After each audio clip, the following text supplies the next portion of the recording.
የምትሞገት ነፍስ ደመና ሳይከባት ከምድር ያላረገች ጤዛ ስጋዎቿን ምድር ላይ ጣጥላ አምላኳን የሻተች አዝርት ጽድቆቿን ሰበስብ ዘንዳ ሰማይ የሄደች በልጇ ህልው እጅ የሙጥኝ ተይዛ ይግባኝ ተጠየቀች።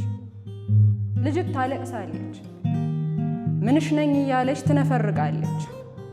ለወራት በማህፀንሽ የገባሽን እየነጠቅኩ ሆድሽ ሆኜ የአንቺን ሆድ ኦና ላደርግ እየታገልኩ ደፋ ስትይ ቀና ማለት ከመንገድሽ እየሰወርኩ ነፍስ ሳላውቅ ግፍ የጀመርኩ እማ እኔ ምንሽ ነበርኩ። ሳይደላሽ አትሂጂ ልጥቀምሽ አትልም፣ ምቾት ምናምኗን አታደላድልም፣ ጸሊም አጃቢዎቿን ከመጢፍ አትቆጥርም። ድምጿ ሁሉ ልመና ነው፣ ምልጃዋ መልስ ይማጸናል። አይኗ በባዶ ምሉ አየሩ ላይ ይማስናል። ከለቀስተኛው የተሰወረ ለእርሷ ብቻ ግልጥ ነፍስያ ከደም ስሯ የተቀዳች ስጋ አካሏ የእርሷ አምሳያ ልትመንን ገነቷ ውስጥ ከምድር ነጥቃ ስትሰወር ጥያቄ ነው መሸኛዋ ስንብቷ የእርሷ መዝሙር። ምንሽ ነበርኩ ነው ሙሾዋ ደረት መድቂያ ከምድር ጦስ ከምድር ጣጣ መላቀቂያ ለወላዷ የወረደ መጠየቂያ። ልጅት ታለቅሳለች፣ ምንሽ ነኝ እያለች ትነፈርቃለች። አንጀት በሚያኝክ ዜማ ከብዙ ለቅሶዎች መሃል ምንሽ ነበርኩማ ስትል ለነፍሲቷ ልቆ ይሰማል። ማነው እርሱ እንዲያመመሽ እኔ ምድር በመጣው ቀን ግፊኝ ብሎ እልፍ ያስማጠሽ ልውጣ ልግባ እየጠየቀ እስከ አጥንትሽ ያስጨነቀሽ ማነው እርሱ የታገለሽ? ታዲያም እኔም አንቺም እውነታውን እስካወቅ ነው ምጤ ነበርሽ በይኝና አንቺም ሂጂ እንረፈው።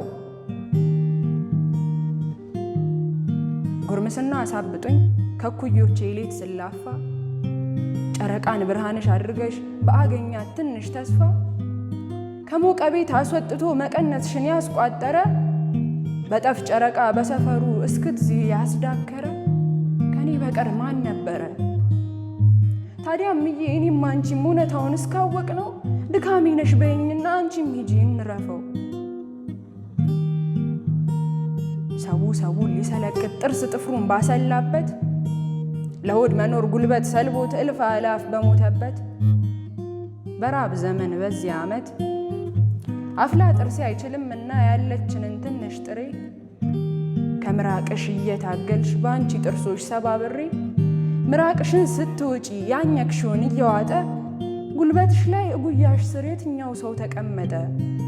ወላዲቷ እኔም አንቺም እውነታውን እስካወቅ ነው ረሃቤ ነሽ በይኝና በቃ ሂጂ እንረፈው።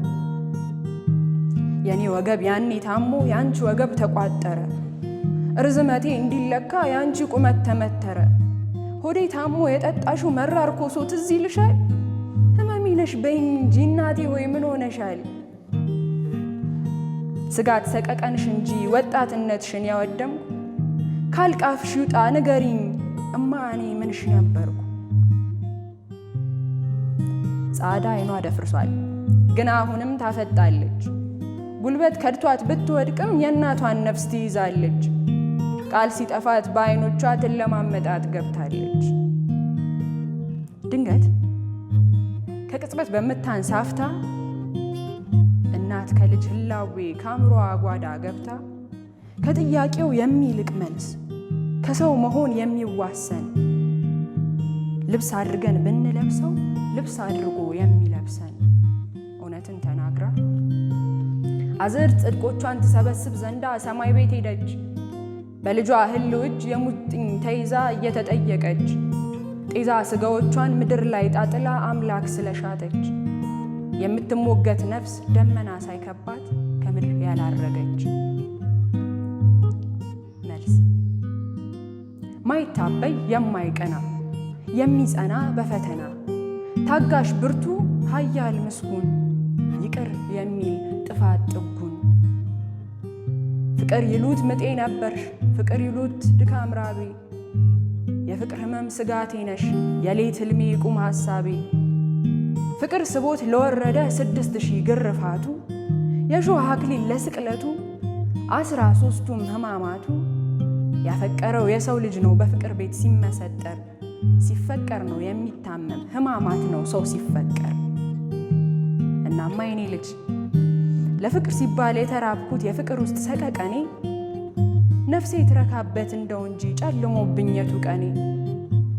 የፍቅር ውስጥ መንከራተት በፍቅር ስም መባዘቱ ስጋ አድክሞ ለማስገዛት ነፍስ አንጽቶ ማስደሰቱ። ያማጥኩሽ ድካም ስጋቴ ደስ የሚሉ ሕማማቴ ፍቅሬ ስትሆኚ እኔም አፍቃሪሽ ነኝ። ትቢት ቅናት በሌለበት ጽኑ ፍቅርን የመረጥኩ ምጥ ድካምን ሕመም ሽሽት ከፍቅርሽ ያላመለጥኩ። አፍቃሪሽ ሊያፈቅር ሲወስን በልቡ ልብሽን ሊያቅፍ እይማ ልቡ እየደማ ከልቡ ላይ ፍቅር ሲጻፍ። ለምድር ሕማማት ሁሉ ብርቱ ልቡ ያደደረ ይሄ ፍጹም አፍቃሪ ስቃያቱን ያከበረ ካንቺ ይልቅ ፍቅርን ነው ምሉእ ነፍሱ ያፈቀረ። ተሞጋች ነፍስ ዛሬ አረገች አዝር ጽድቆቿን ትሰበስብ ዘንዳ ሰማይ ቤት ሄደች። ከልጇ ህልው እጅ ይግባኟን ጨርሳ ምናኔ ቀጠለች። ጤዛ ስጋዎቿን ምድር ላይ ጣጥላ ፍቅር ስለሻተች አምላክ ስለሻተች። የተሞጋች ነፍስ ምስክርነት።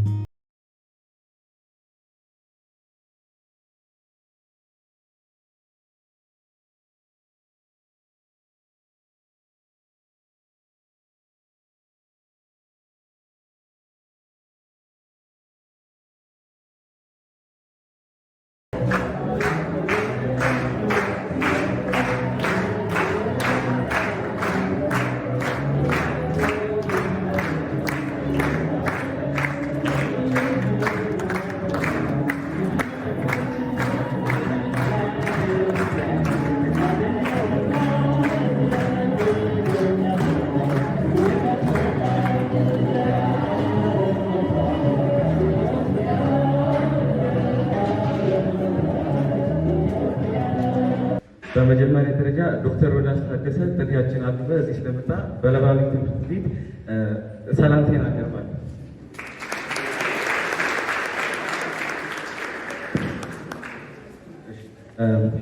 ስሜ ፋኑኤል ይባላል። የ10ኛ ክፍል ተማሪ ነኝ እና ደግሞ ዛሬ አንድሮሜዳ የጥንት ኢትዮጵያውያን የህዋ ስልጣኔ ከዘመናዊ ሳይንስ አንጻር በዶክተር ሮዳስ ታደሰ እና በዶክተር ጌትነት ፈለቀ 2011 ተጽፎ ለአንባቢው ይፋ የሆነ መጽሐፍ ነው እና ስለዚህ መጽሐፍ አጭር የሆነ ሪቪው ያቀርብላችኋለሁ። ስለዚህ ይሄኛው የቁጥር 1 አንድሮሜዳ ነው እና 12 ምዕራፎች አሉት። እያንዳንዱ ምዕራፎች የሚዳስሱት የተለያዩ ሀሳቦች አሉት እና በአጭሩ ሀሳቦችን ለሁለት መክፈል እንችላለን። እሱም የኢትዮጵያውያን ጥንት ስልጣኔ እና አስትሮኖሚ ብለን መከፈል እንችላለን። የጥንት ኢትዮጵያውያን ስልጣኔ ብለን ሲከፋፍለው ከ4000 ዓመታት በፊት ስለነበረው የኢትዮጵያ ስልጣኔ መሪዎቿና ህዝቦቿን የሚዳስስ ፓርት ነው። ሁለተኛው ክፍል ደግሞ አስትሮኖሚ ነው። አስትሮኖሚ ክፍሉንም እንደዚሁ ከእንደገና ለሁለት መከፋፈል እንችላለን። እሱንም የጥንት ኢትዮጵያውያን ጥናትና የዘመናዊ አስትሮኖሚ ጥናት ለመከፋፈል እንችላለን። መጽሐፉን ካነበብነው ውስጡ አንድ ርዕስ ከመረጠ ያ ርዕስ ለምሳሌ ስለ ፕላኔቶች ነው ካሉ እነዛ ፕላኔቶች ከዘመናዊ ሳይንስ እንደሚናገሩ በፊት መጀመሪያ ጥንት ኢትዮጵያውያን ስለነዚህ መጽሐፎች ስለነዚህ ነገሮች ምን ብለዋል፣ ስለነዚህ ሴሌስቲያል አካላቶች ምን ብለዋል ብሎ ይናገራል። ከዛ በመቀጠል ደግሞ ወደ ዘመናዊ ይላል ማለት ነው። ይህ ደግሞ አንባቢውን የጥንት ኢትዮጵያውያን የስነ ፈለክ ስራውና አሁን ካለው ጋር በማነጻጸርና በማወዳደር ምን ያክል ተመሳሳይ እንደሆኑ ለማወቅ እንድንችል ይፈቅዳል ማለት ነው። ትውልዱ አስደናቂ የኢትዮጵያውያን ጥንታዊ ሳይንስ እውቀት እየረሳ በመጣበት እንዲሁም የውጭ እውቀትን ፍለጋ ብቻ በሚዝነበት በዚህ ወቅት ዘመናዊ አስትሮኖሚ እውቀት ቀደምት ኢትዮጵያውያን ከነበራቸው የአስትሮኖሚ እውቀት ጋር በማጣመር የተሰራ በአይነቱ የመጀመሪያ የሆነ ልዩና ድንቅ መጽሐፍ ነው ይላል። እውነቱም ልዩና ድንቅ የሆነ መጽሐፍ ነው። ኢትዮጵያውያን መሆናችን እንድንኮራም ያደርግ መጽሐፍ ነው። ዶክተር ሮዳስ እና ዶክተር ጌትነት ፈለቀ ይህን መጽሐፍ ጽፈው ለእኛ ስላበረከቱልን ማመስገን እንፈልጋለሁ። አመሰግናለሁ። ልብ ይወልዳል። የልብ ሁሉ ድምፅ በአንባቢያን እጅ ላይ ደምቆ በልቦናቸው በርቶና በአንደበቶቻቸው ተነግሮ ትውልድን ሲሻገር ይታያል። አየርም ይወልዳል። ውሉደ አየርም በአየር ጥቃቅን ብናኞች ታዝሎ ከነመንበሩ ከትንፋሾች ሳንባ ዘንድ ይጓዛል። ሰውም ይወልዳል። ፈጣሪ አክብሮ የፈጠረው የሰው ልጅም የገነቱን ታናሽ በሆነች የአቢስ ምድር በሚሊዮኖች እየተቆጠረ ከሚሊዮኖች ጋር ሀገሩን እያጋራና እየተጋራ ይኖራል። የውሉደ ሰብእ መፍለቂያና ጅማሬ ናትና ከክቡር ፍጡራን ከሰው ልጆችም የተመረጡ በጥበበ ሥጋዊ ወጥበብ መንፈሳዊ የታጨቁ የእውቀቶቻቸውን ካባ ላከበራቸው የሚያለብሱ የምጥቀታቸውን ዘንድ ሲደክማት በሚያስመረክዙ የምርምራቸውን ሰይፍ ከሀገራቸው ከሰለባው የሚመልሱ ድብቁን ክብር እንደ በረቅ የሚገልጡ ክቡራን የሰው ልጆች ለዚህች ምድር ይገቧታል። ተቆጥሮ ባልተነገረ ትልቁ መሳፍርት ዕድሜዋ ኢትዮጵያ ካፈራቻቸው አመስጋኝ ልጆቿ አንዱ ነው መጋቤ ሐዲስ ዶክተር ሮዳስ ታደሰ። በመቀጠል መጋቤ ሐዲስ ዶክተር ሮዳስ ታደሰንና ተማሪ ቃላም ሚሊዮንን ለቃለ መጠይቅ ወደ መድረክ ጋብዛለሁ። አመሰግናለሁ።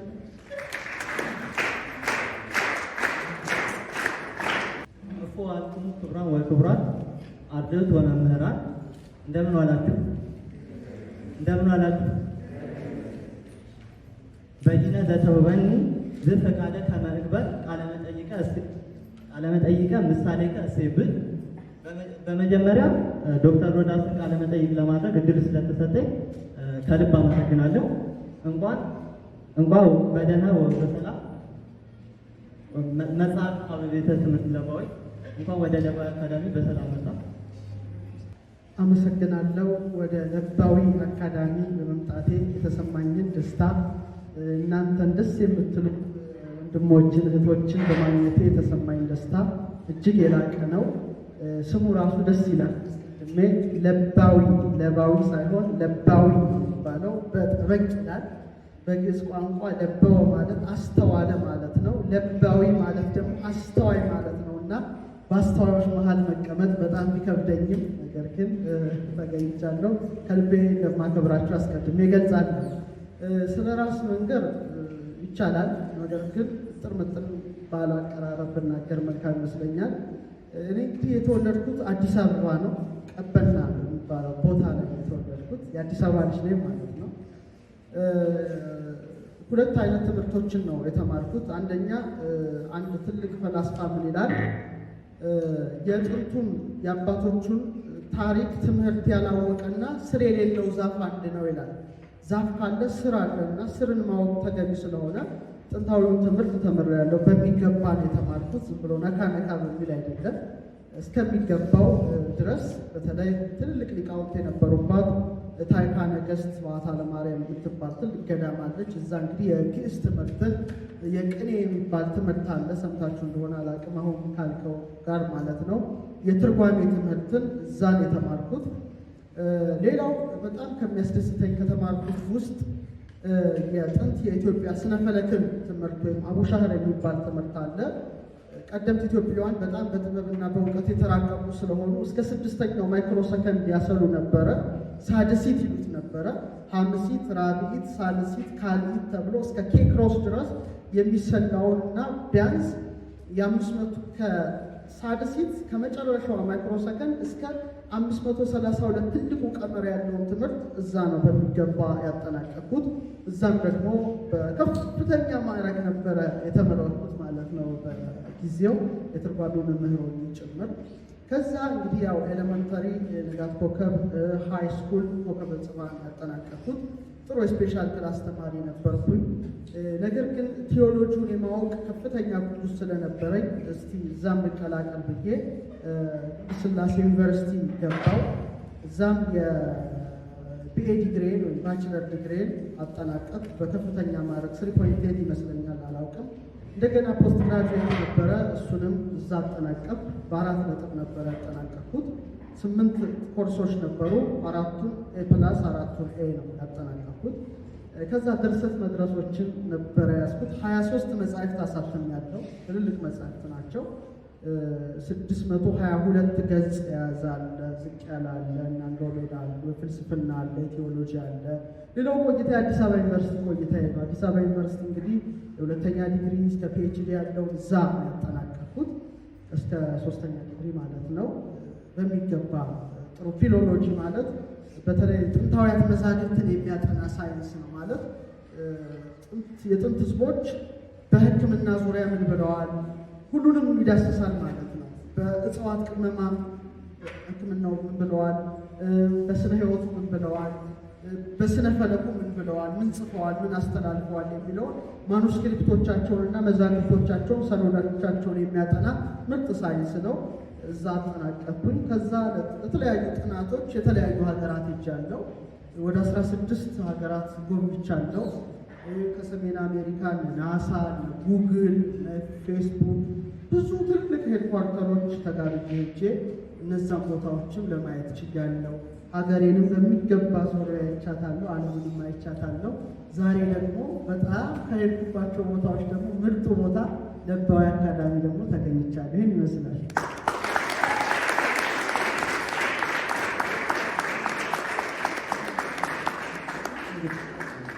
ወደ ሁለተኛው ጥያቄ ስንገባ ዶክተር ሮዳስ በስራ ህይወቱ ያጋጠሙ ተግዳሮቶች እንዴት እንደፈታቸው አንዱን በአጭሩ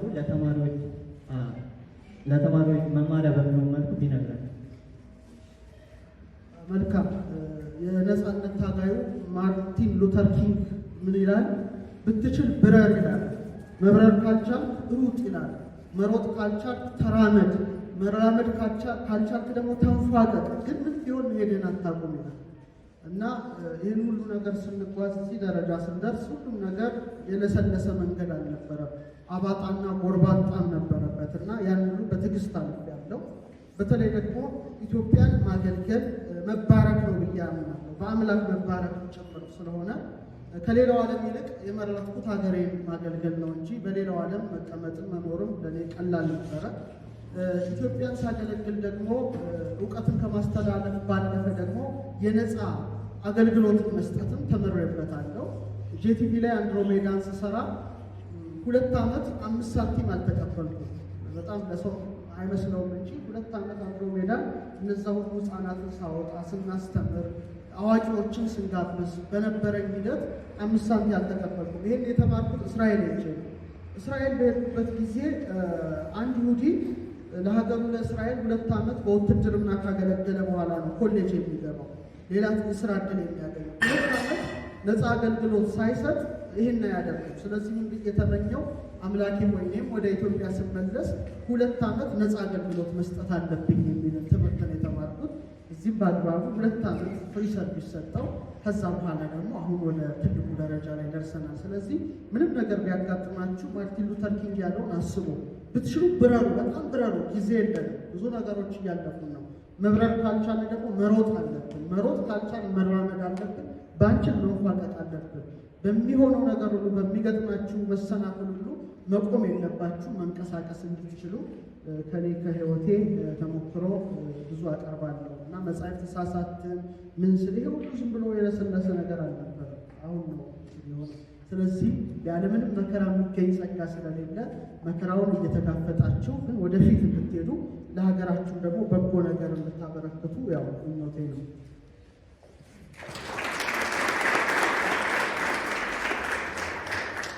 እሺ እንግዲህ ዶክተር ሮዳስ በስነ ፈለክ ላይ ለማጥናት ከልጅነቱ ጀምሮ ህልም ነበረው ወይ? በልጅነት ውስጥ ምን ያለም ነበር? ስለ ስነ ፈለክ አሁን በጣም ያለው ትውልድ እድለኛ ነው ማለት ይቻላል። ብዙ መጻሕፍት እየጻፍን ነው፣ ብዙ ነገር እየቀረበለት ነው። እኔ ልጅ በሆንኩበት ጊዜ ግን ምንም አይነት ነገር አልነበረም። የሆነ ድቅድቅ ጨለማ ነበረ። በጣም ኢንስፓየር ያደረገኝ አንድ ልቦወለድ ነው እና ልቦወለዱን ርዕሱን አላስታውሰውም፣ ግን የአማርኛ ልቦወለድ ነው። ቤት ህፃን ሆኜ በጣም በዚች ህፃን እድሜ ያለው ልቦወለድ መጽሐፍ ቤት ብዙ ይገዛ ስለነበር አነብ ነበረ። አንድ መጽሐፍ አነበብኩኝ። እንትን ነው የፍቅር ታሪክ ነው። የፍቅር ታሪኩ ግን የተሰራው ስፔስ ላይ ነው። 2 የራሻ አስትሮናውቶች ወደ ማርስ ተላኩ። ከዛ ማርስ ውስጥ የተለያዩ ፍጡራንን ማየት ጀመሩ ይላል። ከዛ በኋላ ከነሱ ውስጥ አንዱ ከምድር ከተላከው የራሻ አስትሮናውት አንዱ ፍቅር ይዘዋል። እዛ ካለችው ወይም የማርስ ፕላኔት ገዢ ከሆነው ልጅ በኋላ ፍቅር በጀመሩበት ጊዜ ያ ነገር ተሰማና ያው አሳደዷቸው። እንደምንም ብለው ወደ ምድር ተመለሱ ይላል። በኋላ የሆነ ድምፅ ከስፔስ መሰማት ጀመረ። ምንድን ይሄ ድምፅ ተብሎ በጣም ብዙ የናሳን ይህን ተሰብስበው ሲመረምሩ ድምፁን ማወቅ አልቻሉም። በመጨረሻ እስቲ ሁለቱ አስትሮናውቶች ጠፈርተኞች ይምጡ ተባለና ድምፁን ሲሰሙ የተሰማው ድምፅ ከማርስ ነበረ። ማርስ ውስጥ የነበረችው ያቺ ፍጡር የት ነው ያለው እያለች ስሙን ትጠራው ነበር ይላል ያንስብ እና በጣም ተማረኩ ማለት ነው። እኔ ራሴ በፍቅር ወደድኩ ከሴትዮዋ ሳይሆን ከማርስ ማለት ነው። ከዛ በኋላ ነበረ እድለኛ ሆኜ የጥንት ኢትዮጵያውያንን ስነፈለክ መማር ጀመርኩ ማለት ነው። ስነፈለኩን ስማረው ምንም አሁን ያለው ሞደርን አስትሮኖሚ ከሚለው ቢበልጥ እንጂ ማያንስ እጅግ ሰፊ ወደሆነ ባህር ውስጥ ነው ራሴን ያገኘሁት። ስለተለያዩ ዓለማት፣ ስለ ኤክስትራቴሬስትሪያልስ፣ ስለ ፕላኔቶች፣ አጠቃላይ ስለ ኮስሞሎጂ፣ ስለ ዩኒቨርስ ቀደምት ኢትዮጵያውያን የተራቀቁትን መመርመር ስጀምር በዛ ውስጥ ሰፊ ነገር ማግኘት ጀመርኩኝ። በዛም ዘርፍ ደግሞ ካሉ ስመጥር አንድ የኢትዮጵያ ስነፈለክ አዋቂ ተምሬ ማጠናቀቅ ስችል ከዛ በኋላ ያለው የሞደርን አስትሮኖሚ ነው። ባልደረባዬ ዶክተር ጌትነት ፈለቀ ሌላ ቀን ጋብዘዋለሁ። ከዚህ በኋላ ያወቅነውን እውቀት እሱም አስትሮፊዚስት ነው፣ በኦብዘርቬሽናል ነው ያጠናው። እኔም ደግሞ የተለያዩ ቦታዎችን በመሄድ ለናሳ የተለያዩ ቦታዎችን አንዳንድ ነገሮችን በማየታችን እንግዲህ ይህን እውቀት ለወገኖቻችን ማስተማር አለብን በማለት በጄቲቪ ላይ ለ2 ዓመት አሁን ደግሞ በባላገሩ ላይ አልፎ ተርፎ ደግሞ አንድሮሜዳም ለመጻፍ እውቀታችን አጋርተናል እና የተጸነሰብኝ አንድ ፊክሽን በማንበብ ነው። በዚህ አጋጣሚ ደግሞ እናንተም እንድታነቡ ልቦለዱ መጽሐፍ እንግዲህ ፕሮፌሰር ፋኖስ ብታውቁ ከሆነ አላውቅም፣ ርዕሱን እስካሁን እየፈለግኩ ያላገኘሁት ነው። በአጠቃላይ ግን ስነፈለክ በጣም የሚያስደስት ነው።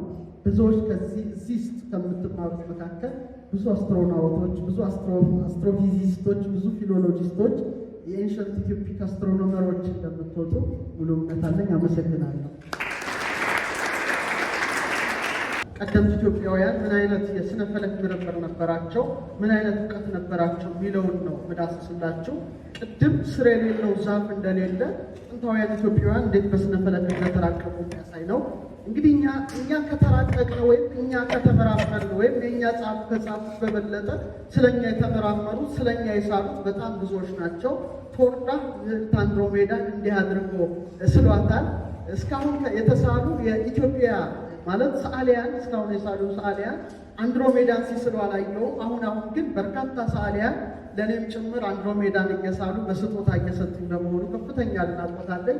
ተወርዳህ እንዲያደርጎ ልዕልት አንድሮሜዳን ስሎልናል። አሁን ማቀርብላችሁ የዛሬ 4000 ዓመት ስለነበረው የጥንት ኢትዮጵያውያን የወርቃማ ዘመን ወይም በስነፈለክ የተራቀቁበት ዘመን ፀሐይን፣ ጨረቃን፣ ከዋክብትን እንዴት እንደመረመሩ የማሳይበት ክፍል ይሆናል።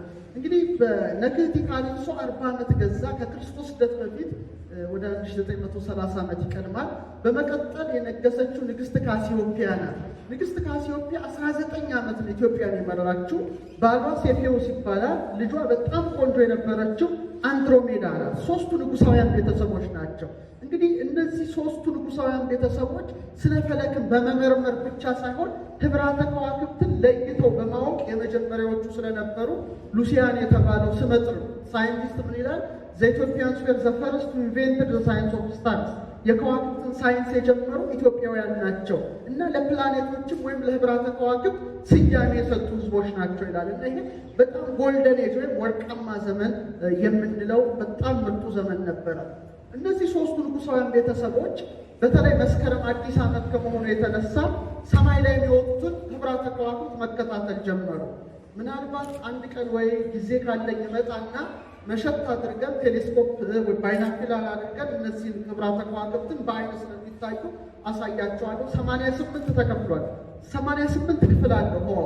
ከ88ቱ 3ቱን ክፍል ለመጀመሪያ ጊዜ የለዩት አንድሮሜዳ፣ ካሲዮፒያ እና ሴፌዎስ ነበሩና ማየት ብቻ ሳይሆን በስማቸው አሰይመዋል። ለምሳሌ ኦገስትን አውግስጦስ ቄሳር በስሙ እንዳሰየመ፣ ጁላይን ጁልየስ ቄሳር በስሙ እንዳሰየመ እነዚህን ያዩቸውን የከዋክብት ቅርጽ የሚሰሩ ቅርጽ ሰጪ ከዋክብትን ወይም ህብራተ ከዋክብትን ኮንስታሌሽንን አንድሮሜዳ ለኔ ትሁን፣ ካሲዮፒያ ለኔ ትሁን፣ ሴፌዎስ ለኔ ይሁን ብለው ለመጀመሪያ ጊዜ በመመዝገባቸው ሁለተኛው መቶ ክፍለ ዘመን ላይ ይህን ታውቁት ይሆናል። በትምህርትም ፕቶሎሚ በጣም ታዋቂ ነው።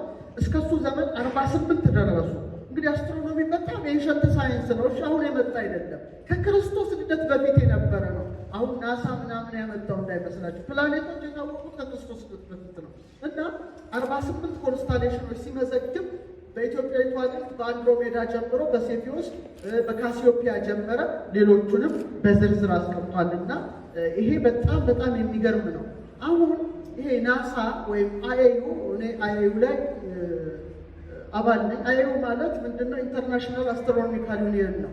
ዓለም አቀፍ የአስትሮኖሚ ህብረት። ዓለም አቀፍ የአስትሮኖሚ ህብረት ማንኛውም ጠፈር ላይ ያለ የተገኘ አዲስ አካልን ስም መስጠት የሚችል ብቸኛ ተቋም አይኤዩ ብቻ ነው፣ ሁሉንም የሚመራው እና አይኤዩ ላይ ወይም የናሳ ጉግል ብታደርጉ አንድሮሜዳ ይልና የኮንስቴሌሽን 88 ኦፊሻል ሪኮግናይዝድ ኮንስቴሌሽን ሬጂስተርድ ባይ ናሳ ስትሉ አንድሮሜዳ ፕሪንስ ኦፍ ኢትዮጵያ፣ ሴፊዮስ ኪንግ ኦፍ ኢትዮጵያ፣ ካሲዮፒያ ኪን ኦፍ ኢትዮጵያ በማለት የኢትዮጵያ ስም በጠፈር ላይ እንዲጻፍ ያደረጉ መሆናቸውን ዛሬ ድረስ ያው ይመሰክራል።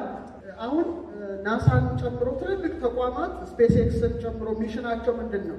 ውሃ ያለበት ዓለም መፈለግ ነው አይደል? እንታችኋል አይደል?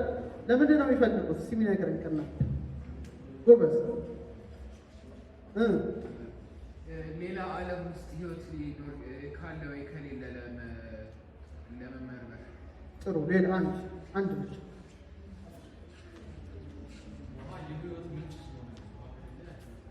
በጣም ጥሩ። ግን ይሄ ብቻ ሳይሆን ዓለም ስጋት ላይ ናት ማለት ነው። ድንገት ኒኩለር ከተተኮሰ ሰዎች ወዴት ይሄዳሉ ማለት ነው? ያው ባለጸጎቹ ይሄዳሉ፣ እኛ እያስነጠሰን እንሞታለን።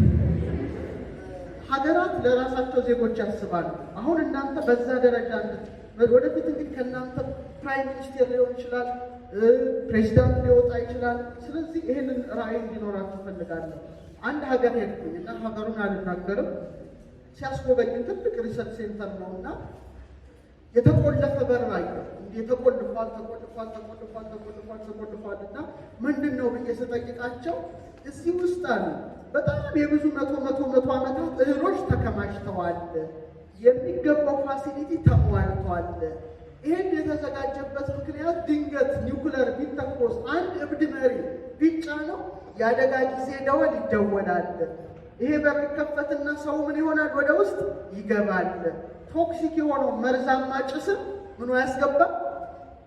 ሲልድ ናቸው፣ የታተሙ ናቸው። ስለዚህ ህዝባችን ምን ይሆናል? ንገሩኝ እስቲ።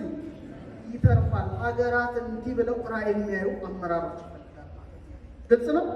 በጣም ይሄ ስለ ጨረቃ እንዴት እንደተራቀቁ ተመልከቱ እስቲ። ዝም ብላችሁ አንድ ኢትዮጵያ የሆናችሁ የጨረቃውን ሰው ጨረቃ ወጣች ጨረቃ ገባች ሳይሆን የዓመቱን ካሌንደር ልታወጣ ትችላለህ። የ300 ዓመት ጨረቃ ፉልሙን መቼ እንደምትወጣ ትችላለህ። ሲምፕል ቀላል ነው። ይሄ ምንድን ነው? ሀሳብ ወሩ ይባላል። የጨረቃ ስሌትን የሚያውቁበት ኬክሮስ አለ፣ ኬንትሮስ አለ። መቼ ትወጣለች፣ መቼ ትጠፋለች፣ እንደ ፉልሙን ዋክሲንግ ዲቮር ስትሆን አበጥ ስትከስ፣ ይህን ሁሉ ሳይንስ ደርሰውበት በዚህ መልኩ አስፍረውልናል። የሚቀጥለው አሁን ይሄንን ይሁት አሁን ይሄ ቅርብ ነው። እስቲ ወደ ኋላ መልሰው የቱ ይበልጣል? በመራቀቅ እስቲ አሁን ደግሞ እንደገና የቱ ይበልጣል? የኛ ይበልጣል። እንዲህ አድርገው እንግዲህ ደርሰውበታል። ያው በኮምፒውተራይዝድ የሆነ ነው፣ ግን ጥንታውያኑ በዚህ መልኩ ተመልከቱ ይወጣል። በዚህ መልኩ ስርዓተ ጨረቃን፣ ስርዓተ ምህዋረ ነፋሳትን፣ አጠቃላይ ፈለከ ፈላካትን መስራት የሚችሉ ነበሩ አባቶቻችን። እኛ የነሱ ልጆች ከሆነ የበለጠ መስራት አለብን ማለት ነው። አንድ ሳይንስ ልንገራችሁ። 1 2 ካፈራ 3 4 5 6 7 እኛ ምኖች ነን? ምኖች ነን? ሰው ማለት 7 ማለት ነው። ሌላ ሰው አራቱ ባህርያተ ሥጋ እሳት፣ ውሃ፣ ነፋስ፣ መሬት አለ። እንሞቃለን፣ እስትንፋስ ነን፣ መሬት ነን፣ ደም ውሃ ይወጣናል፣ ፈሳሽም ውሃ ነው። ከዚህ ጨራሽ ደግሞ የእናንተ የትምህርት ቤት መጠሪያ የሆነችው ለባዊት ነፍስ፣ ልብ የምታለን የምትናገር ሕያዊት ነፍስ አለችን። 4 ሲደመር 3 ስንት ነው? ሰው ማለት 7 ማለት ነው። ስለዚህ የሰው ኮድ ስንት ነው? ስለዚህ ሰው ስንት ላይ ናት? ንገሩኝ፣ ስንት ላይ ናት? ቴሌስኮፕ ደግሞ የሰማይ ምልከታ ማድረጊያ ነው። ንጉሥ ላሊበላ ውቅር አብያተ ክርስቲያናት መስራት ብቻ ሳይሆን ኦብዘርቬሽን ቦታ ነበረው። ይሄ ቤተ ገብርኤል ላይ ያለ ያያችሁት። ይሄ ፕሮፌሰር ቢጋኖ የፈረንሳይ የጀርመን ሳይንቲስቶች ያጠኑት ነው። በትክክል ይሄ የእንትን ማቆሚያ ነበረ፣ የሰማያዊ ስፍራ ማቆሚያ እንቀጥ ተመልከቱ። ይሄ ነው የታይኮ ብራሄ ነው፣ ኳድራንት ነው። እስቲ የቤተ ገብርኤል ላይ የነበረ መሳሪያ ማቆሚያ ቴሌስኮፕ ነበራት ኢትዮጵያ ማለት ነው። በዛጎይ ስራ ይሄ ነው አጠቃላይ ዲዛይን። ይሄ ነው ሁሉ ሚዲያም ማክሰስ በቃ ይሄ ማቆሚያ ነበረ። አንድሮሜዳ በባላገሩ ላይ ይሄንን ሳይንሱን አቅርበናል ባለፈው ያለ። አሁን ሌላ በጣም እነግራችሁ የከርሰ ምድር ቁፋሮ ወደፊት አርኪኦሎጂስቶች እንፈልጋለን ከእናንተ አስትሮኖመር ብቻ አይደለም። ኢትዮጵያ ብዙ የተሰወሩ ከተማዎች ከመሬት በታች አሉ። እነዛን ለማግኘት አንድና አንድ ኮዱ ሰማይ ማንበብ መቻል ስትችሉ ብቻ ነው። የጥንት ህዝቦች ዝም ብለው አይሰሩም ህንፃ። የሚሰሩት ምንን በማየት ነው? ምን በማየት ነው? ሰማይን በማየት ነው። ሰማይን በደንብ ካጠና የተሰወሩ ህንፃዎችን ማወቅ ትችላለን። ዊሊያም ጋዶሪ የ15 ዓመት ህፃን ሆኖ 125 የማያ ከተማዎችን ያገኘው ኮንስታሌሽን ስላወቀ ነው። ልክ በዛ ተመስርቶ ሲፈልግ አገኛቸው። ላሊበላውን ለምሳሌ ይሄ ያለ ፀሐይ መሰል ኮከብ እነዚህ ምን ይባላሉ? ፕሌዲስ ሰቨን ሲስተርስ ማታ ታያቸዋላችሁ አሉ። ዛሬ 7 ቁጥር ማማቶች መጣ አይደካላችሁ 7 ቁጥር ያላችሁ ግን 6ቱ ባይል ይታያል። ቤተ ጊዮርጊስን እንዲሰራ በዚህ አምሳ ቤተ መድኃኔዓለም ይሄ ችኪና ቁልፍ ናት አይደል? ቅርጿን አያቸው ሼት ፈረንጆቹ ያለበሷት እቺ ቁልፍ ናት። ቅርጿ በጣም ምስጢራዊ ናት። ወደዚህ ቻልገባ እዚህ ጋር ይሄ ነው። ከዛ ቤተ ገብርኤል ላይ ቅርጹ ሲሰራ ይሄው እንደዚህ ነው። ተመሳሳይ ስታር ፓተርን ነው የሰራው ማለት ነው። አያችሁት አይደል? ምን አይነት ሳይንቲስቶች እንደነበሩ እና እኛ አንመጥናቸውም። ትውልዱ አባቶቹን የሚያምነው ስለማያውቃቸው ነው። በእነሱ ደረጃ ያለንበት በጣም ዝቅታ ነው። እነሱ